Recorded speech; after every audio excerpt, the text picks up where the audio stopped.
welcome to the Badass Breastfeeding Podcast. This is Dianne, your lactation consultant. And I'm Abby, the Badass Breastfeeder. And today's episode is brought to you by Milk and Honey Jewelry. Milk and Honey Jewelry takes your breast milk and turns it into a beautiful keepsake. And we will hear more from our sponsors later, but you can head to badassbreastfeedingpodcast.com. Check out our sponsor page if you ever need anything. See if you can give them any of your business because they make this podcast possible.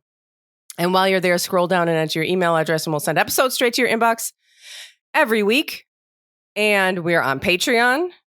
And we'd love to see you over there. We're having so much fun, really getting to know each other, being a consistent support to each other with our Zoom hangouts and our little mini podcasts and our weekly discussions. We have a weekly wellness check where we make a post and everyone kind of posts how they're doing and everybody responds. And it's very nice. So head to the top link in the show notes, wherever you're listening from, and click the link and see if there's a tier that looks good to you. And we're still hosting our ongoing giveaway for people who leave reviews around the internet, either written reviews on iTunes or stars or wherever you're listening from. If you are able to leave a review, please do take a screenshot, send it to badassbreastfeedingpodcast@gmail.com, and we will send you a goodie bag of Badass Breastfeeding Podcast stickers and thank you for nursing in public cards, and include your address in that email if I didn't say that. And now Dianne has our review of the week. And it is short and sweet. It says, thank you for being real. Normalize breastfeeding in public. And when I read this, I was like, I realized I think I see people breastfeeding in public like once a year. Like it is not something you see very often. No, that's the problem. We do need to normalize. It's a huge problem. Mm-hmm. We do need to normalize it. I'm on board. I am on board with this review. And I think we need to normalize breastfeeding a little bit more. I mean, it's been, and there's science to back up the fact that actually seeing people breastfeed helps people breastfeed. Mm-hmm. And they did this study with like apes or something where like an ape didn't know how to breastfeed. And then this, like the woman fed in front of them and was like teaching her how to do it. And if you don't see it, you don't know how to do it. In cultures where you see it all the time, people are obviously more likely to do it and know what to do because they've seen it. Yeah. So normalize breastfeeding. Normalize it. And thank you so much for sending that in and giving us your opinion because we love it. And send us your reviews and we'll send you goodie bags. It's fun. We really do it. And then you can use those thank you for nursing in public cards when once a year you see somebody nursing in public. Yeah, exactly. That's what they're for. I always put them in the like Target nursing.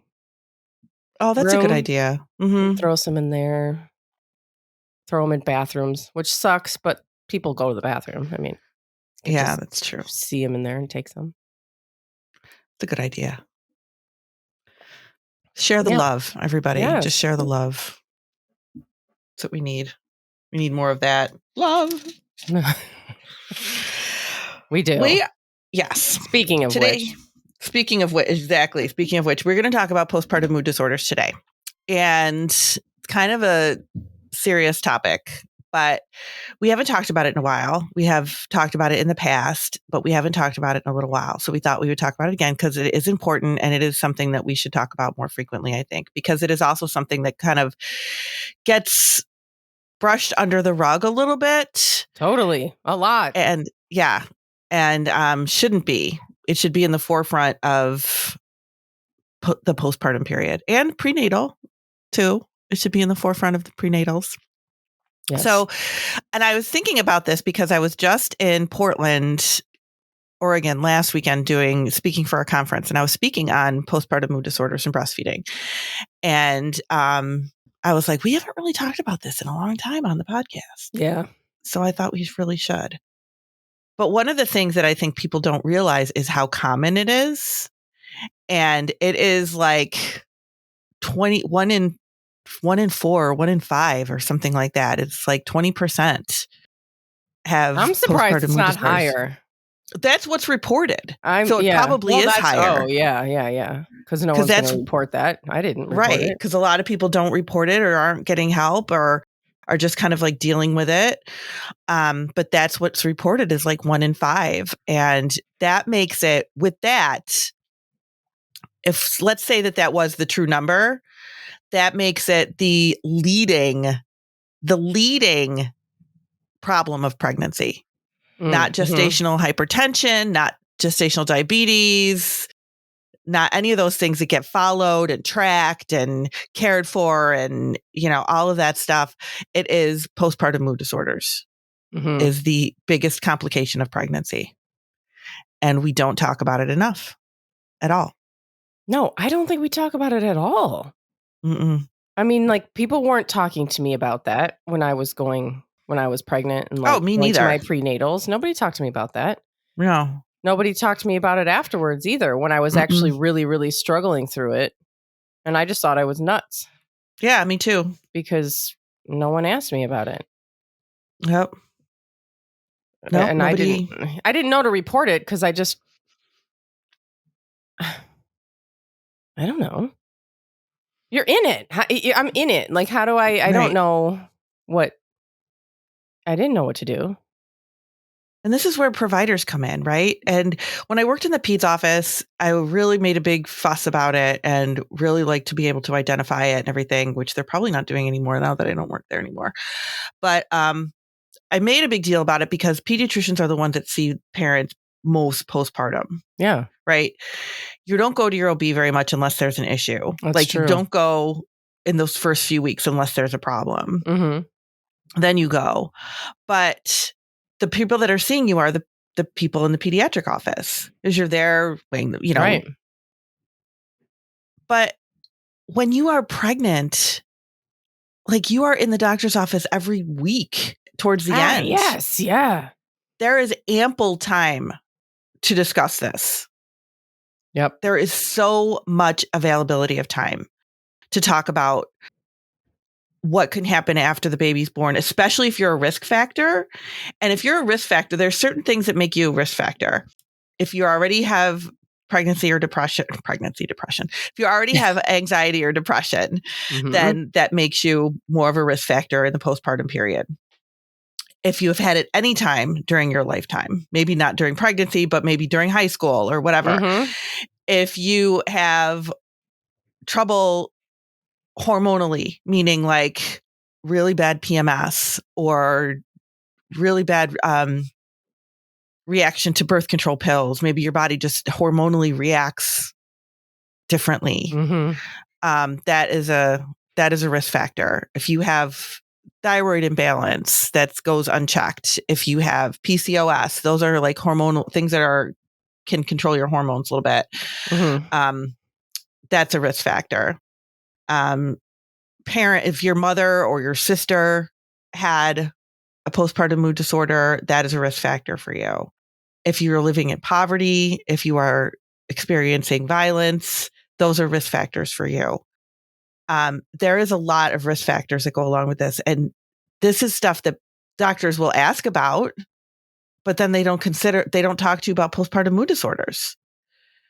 It's crazy. Yeah.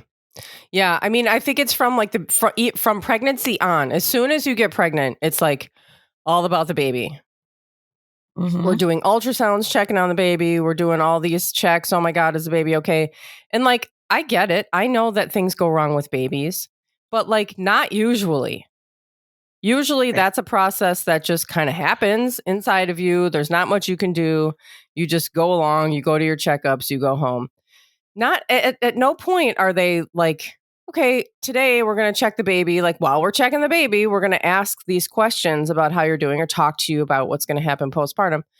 We don't do that. And then we have the baby and then you're in the hospital. I mean, you're in a fucking hospital with like professionals, but not mental health professionals. And they have no idea what to do. And they're in your room every 30 minutes, waking a baby up, waking you up to poke and prod the baby. Like the baby is fine. I get it. Things go wrong with babies and we need to check them. But I remember them coming and checking on some doctor came in, checked the baby, woke him up, got him crying and all this. He left. He must have been like done with his shift. And then the new doctor came and he came in. I was like, I'm sorry.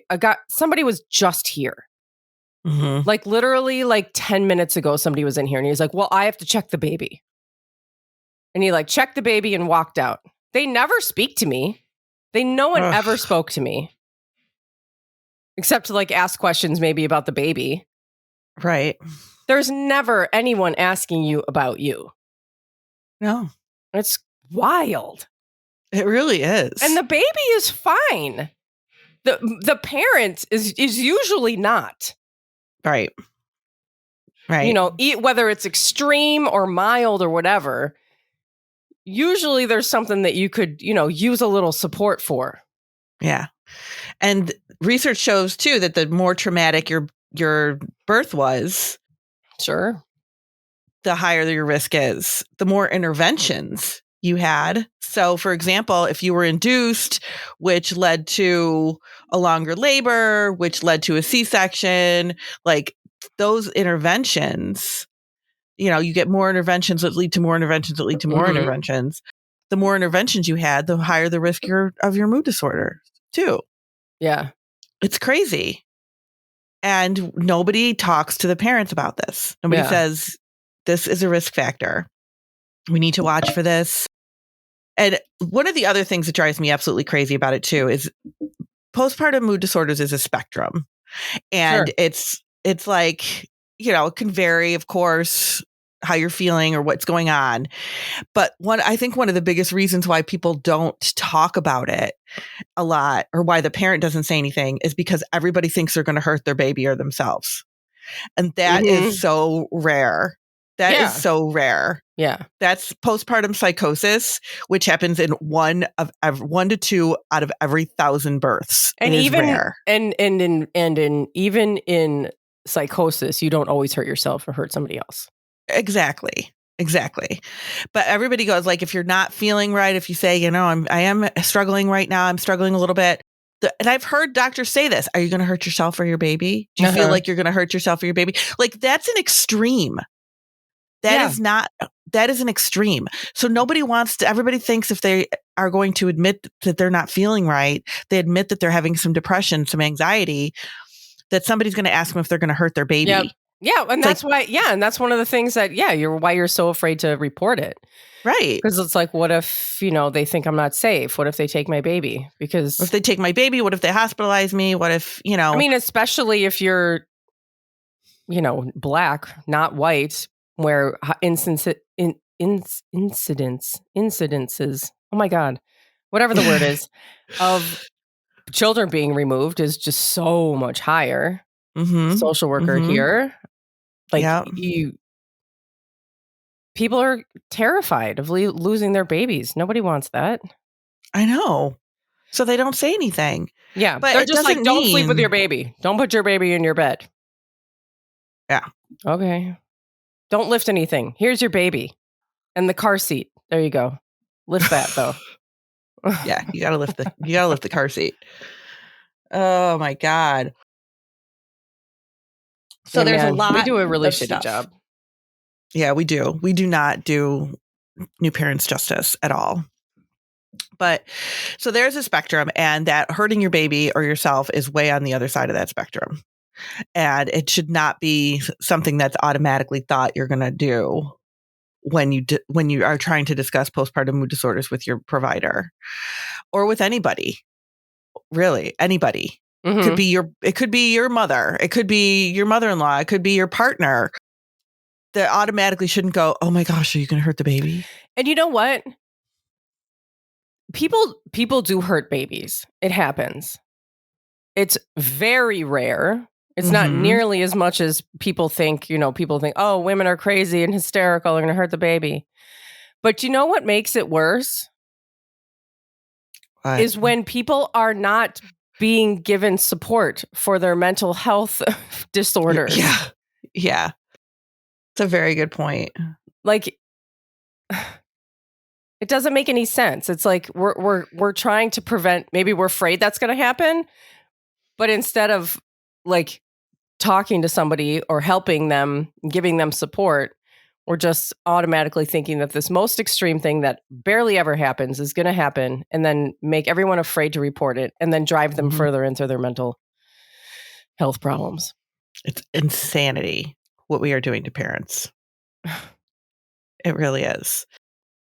So there's different parts of postpartum mood disorders. And a lot of times people think just depression, right? Postpartum depression, because there's baby blues. That's such a common term. Yeah, it's a very common thing. So baby blues is your most common thing, and it's not really considered a mood disorder. Baby blues is pretty typical, pretty normal.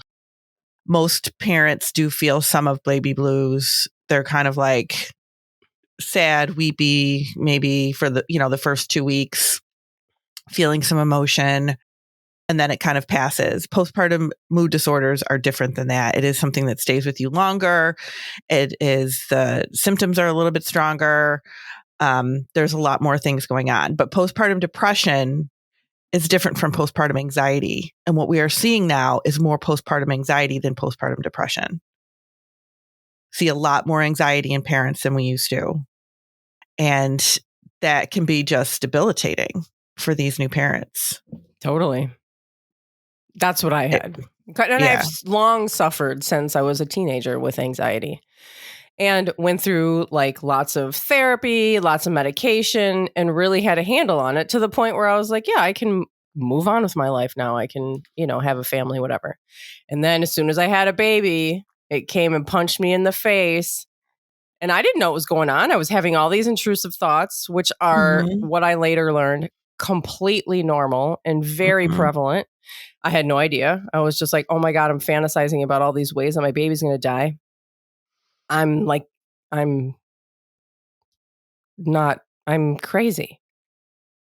Right. It makes you feel just crazy.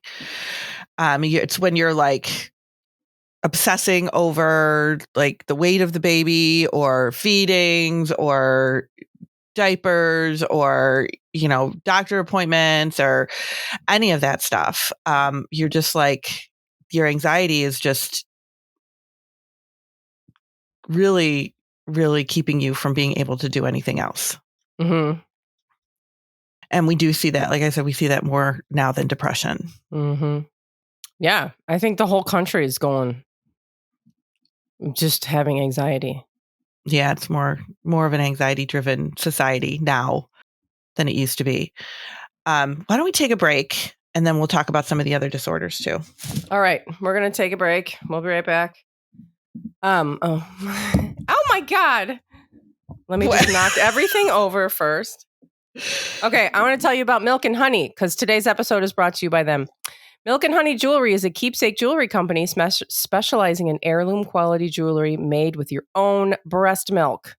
Ordering is really simple. You just head to milkandhoney.jewelry to choose the jewelry style you want.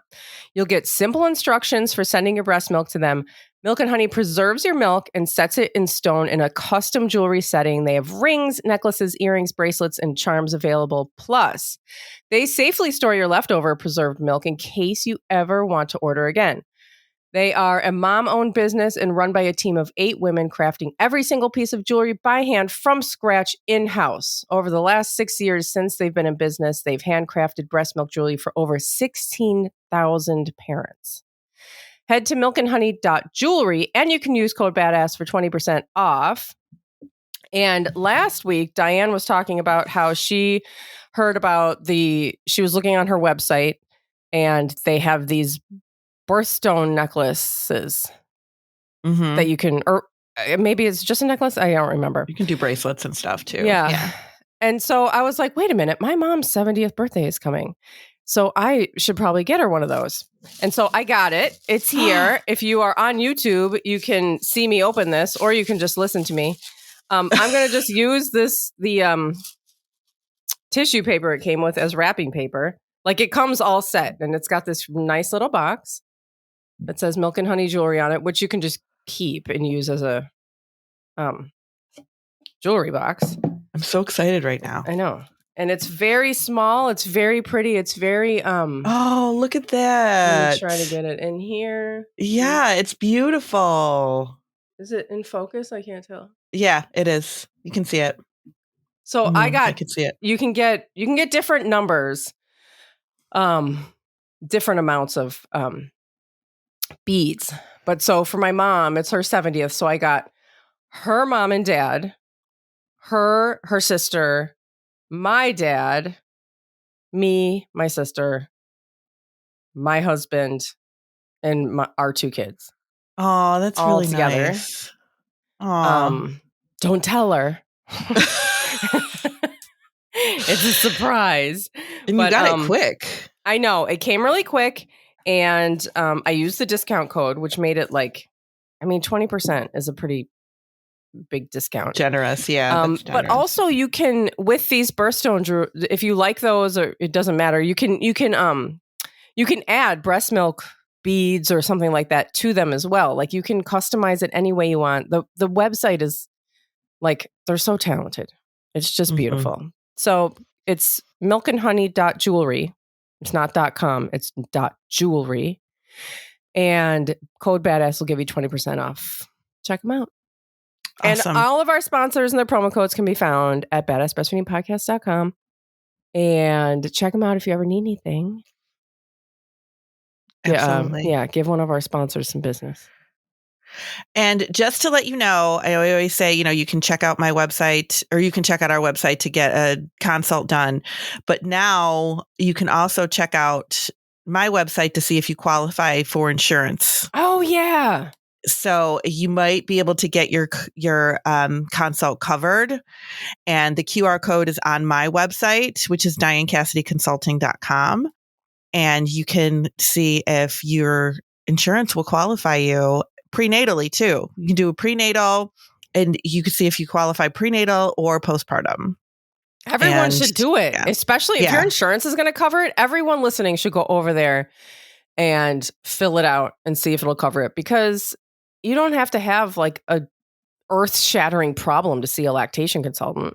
No, just if you have questions to answer or anything like that. So, so see if your insurance will cover you. And if so, we can schedule a lactation consult. Be awesome. That's really great.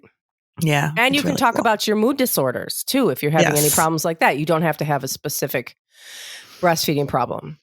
No, I think, do not. Right? I mean, you can help people direct them. Yeah, I can help people. And, yeah, absolutely. I feel confident being able to do that. So some of the things you might see. So we've got postpartum depression. And one of the things that a lot of times they might give you, or you maybe have experienced, is somebody might have given you what's called the Edinburgh postpartum mood disorder checklist. Edinburgh is very common to be given during the postpartum period. It really screens you for depression. It does not screen you for anxiety.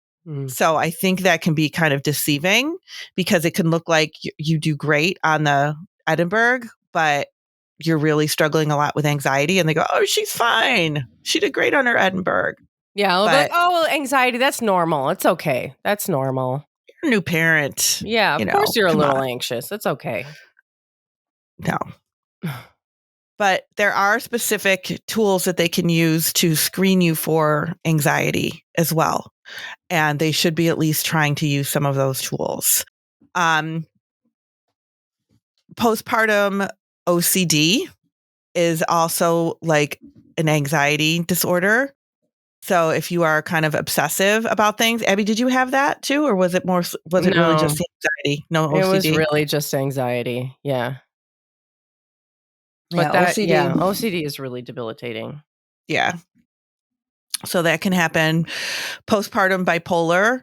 So if you had bipolar in your history, and maybe you had bipolar and got pregnant and went off medication, which is not uncommon, and nobody helped you learn how to cope, and then you had a baby, and then things really blew up. So it could be, postpartum bipolar. That is, I had a client that had that. It was pretty significant. She was hospitalized for a bit and everything. It was pretty bad for her. But once she got help, then she did fine. postpartum, like we said, postpartum psychosis is very rare, 1 to 2 out of every 1,000 births. It is not a common occurrence. And that's like a sudden onset of symptoms, like which hyperactivity. Also doesn't suddenly make sleep. you a murderer. Right, exactly. So there's a lot of different mood disorders under that umbrella of postpartum mood disorders, but the most common is depression and anxiety. Those are the most common ones that we see. Again, and that is what is reported. So what is reported is about 20% or one in 5, about 1 in 5. And that is probably way higher than that. Oh, yeah. It is absolutely higher than that. Do you remember? I don't know if this was national news or what. Happened here. Some woman had her like 3 very small children in the car, and she just drove into Lake Michigan. I do remember that. Remember that? Yeah. And people are just like, oh my God, what a crazy person. Like, who would do that? You take those kids away from her. And I'm like, oh my God, I've never understood someone so much in my life. Yeah. Like, I just really, like, I have a support system. I have a different, different life circumstances than this person does. And so I'm more insulated. I don't know what this person's story was. I know she was a Black woman. She maybe, I don't know. That automatically, like we said, makes you higher risk of mood disorders because there's such a lack of there's already a lack of mental health support. Resources. And in these communities, mostly Black communities, there's basically zero. And she was probably running on complete empty. And like flipped her lid. Like I'm just like, I don't think I'm at risk for doing that because of my life circumstances, not because I'm a better person. But I just remember being like, man, I was hearing people talk about her, and I'm like, no, I get it. I absolutely get it. Yep. And people, and then they're just like, oh my God, you can't say that. You're crazy. You're cute. You can't say that. Okay, whatever. I mean, like, it's just like the same thing where people forget their babies in the car.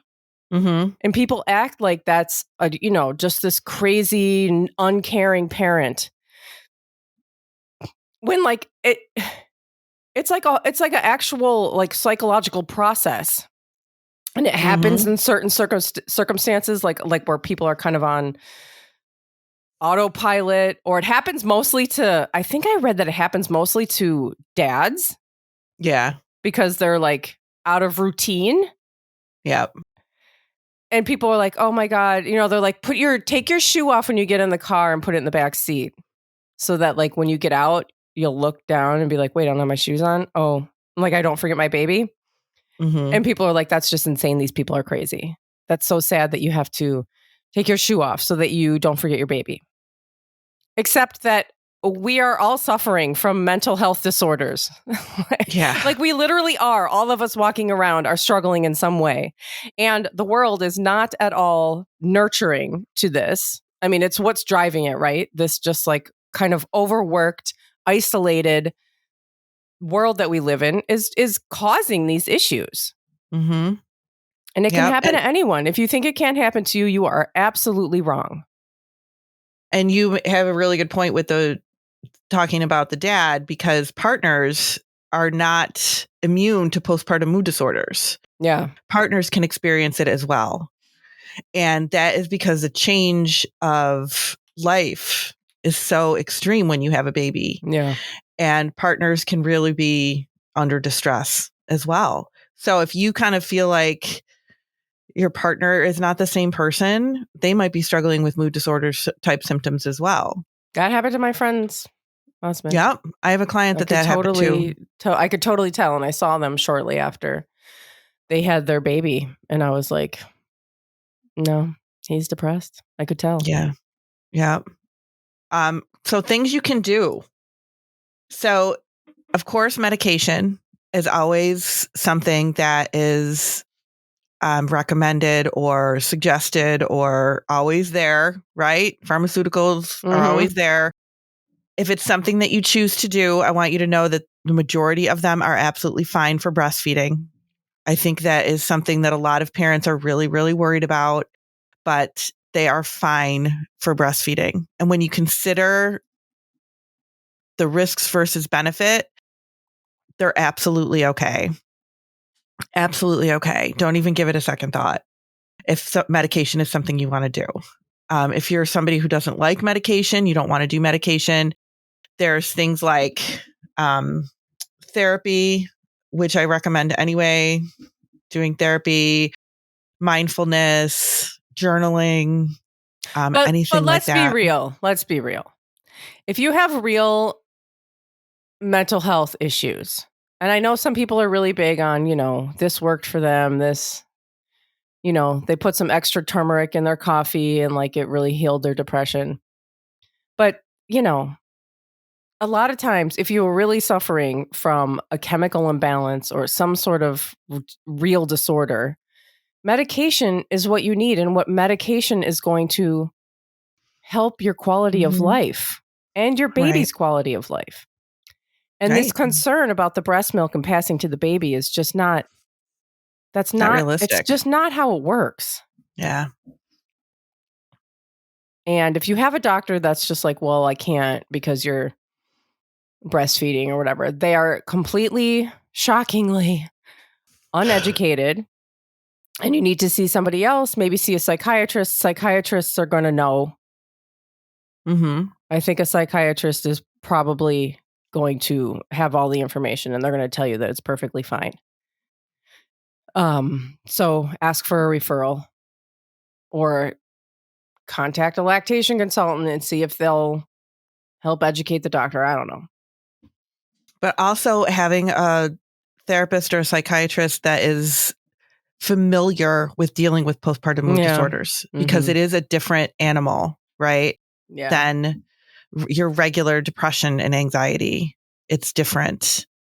So having somebody who understands what you're going through and understands that breastfeeding is very important to you and that, you don't want to interrupt that for medication and helping you feel more confident about that is really important.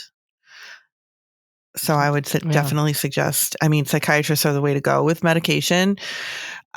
Sometimes providers are, pretty good with knowing what you can take and what is acceptable when you're breastfeeding when it comes to depression.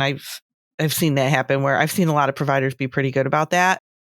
But I feel like it's always the patient that has to be like, I need something. Like they don't bring it up. They don't talk about it. They don't. And this is something that should be talked about pretty openly at your appointments. Yeah. And how you are feeling. Yeah. I don't know. I saw my provider, and it was a few years ago now, where I asked about medication. And he didn't ask me about it. He was doing my physical and he was just checking my whole body out. It's not a part of their, except they're the ones who can prescribe it. So I had to bring it up, and I was bringing up I had a lot of anxiety and he was just like, yeah. Okay, great. Let's get on medication. Let's do that. And he was, really great about it, but I had to bring it up. Yeah. And it would be just easier because some people are not going to. I've done that before where it was something I wanted to bring up and then I just kind of felt weird about it. And then the appointment passed and then you're like, oh, I didn't bring it up. Yeah, I've been there. It'd be really nice if they would just kind of open the door. Yeah. And it should be happening more frequently with things like postpartum mood disorders. And it is another thing that makes postpartum mood disorders more common is if there's trouble with breastfeeding. If you're struggling with breastfeeding, it really can trigger more response to those postpartum mood disorders and that anxiety. And this is where your lactation consultants are going to come in handy. This could be really, really important for your mental health. And some people say, oh, I quit breastfeeding because of my mental health. get some help. Get help with what you're struggling with. If you're struggling with breastfeeding and it is important to you, get help for that, because it can make a huge difference in your mental health. Yeah. Yeah. Things not going the way you planned. I mean, that's really, and of course people come back at you like, oh, well, at least you had a healthy baby. But that's not it. That's not it. It doesn't work like that. No, it affects you when things are not going the way that you planned. And it doesn't make you like selfish or whatever. It's just, that's how it is. Yeah. So that's postpartum mood disorders. If you are having a hard time, you can feel free to reach out. We can try to guide you a little bit. But we don't want any of our listeners to have to struggle with it. So know that what you're feeling is pretty normal. Like Abby said, those intrusive thoughts are way more frequent than people realize. So if you're having them, it's okay. We know you're not going to act on them. Yeah. It's just, it makes you feel like you're losing it. Yeah. Panic disorder is another one. I forgot to mention panic disorder. That is another postpartum mood disorder under that umbrella, panic disorder. So it can be really debilitating. Well, thank you for listening. Thank you for listening. Bye. Bye.